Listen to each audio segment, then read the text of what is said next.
Hi, I'm Kay Warren from Saddleback Church in Lake Forest, California, and I wanted to talk to you just a little bit about what we are learning and what every church can do for those who are living with mental illness.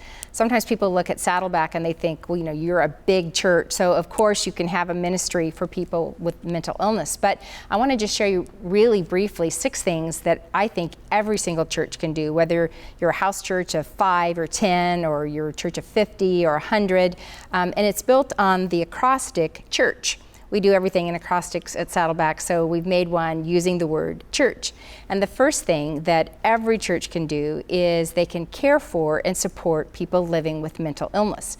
It doesn't cost a penny. It costs nothing to make a decision that you're going to be a caring and engaged and vibrant congregation, to say that we're going to be a place where people can bring their whole selves, where people can come who are living with mental illness and feel accepted and feel wanted. That doesn't cost anything. And so every church, can decide to be caring and loving for people who live with mental illness. The first H stands for help with practical needs.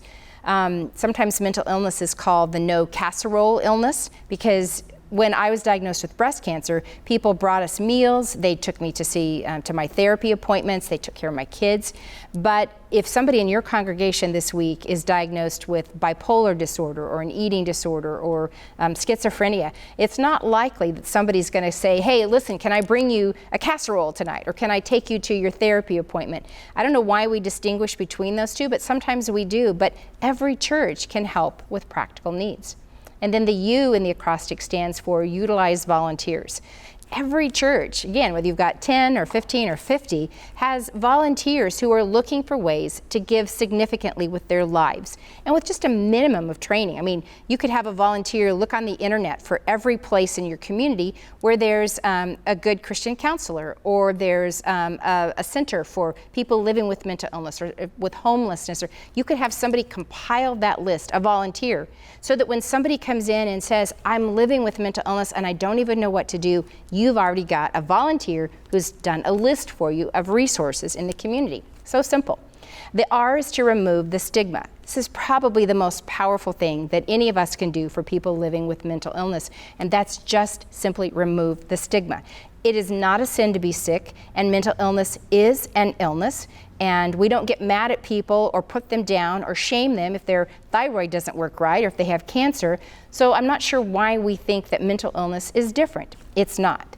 And so when you're pastor, or you stand up in front of your congregation, or you're leading a Bible study, or you're a small group leader, and you say, you know what, we're going to pray today for people who are living with depression or anxiety, that reduces and removes the stigma so that it becomes a safe place to come to church. The second C is to collaborate with the community.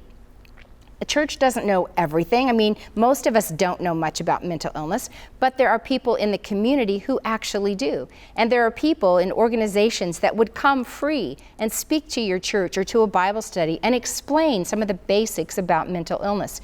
So the community, if you collaborate with them, they can bring the expertise that they have, and we as the church bring the expertise that we have, and suddenly things can happen that are good for people living with mental illness. That last H is to offer hope. It's not really the government's responsibility to offer hope. It's not actually the medical community's job to offer hope, but it is the job of the Church of Jesus Christ to offer hope to people. And we have that opportunity to people who may feel like they're on their last leg.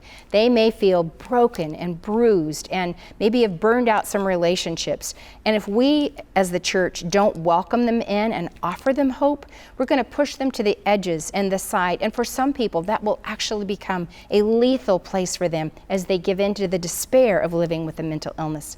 So your church can care. Your church can help with practical needs. Your church can utilize volunteers. Your church can remove the stigma. Your church can collaborate with the community. And your church can offer hope.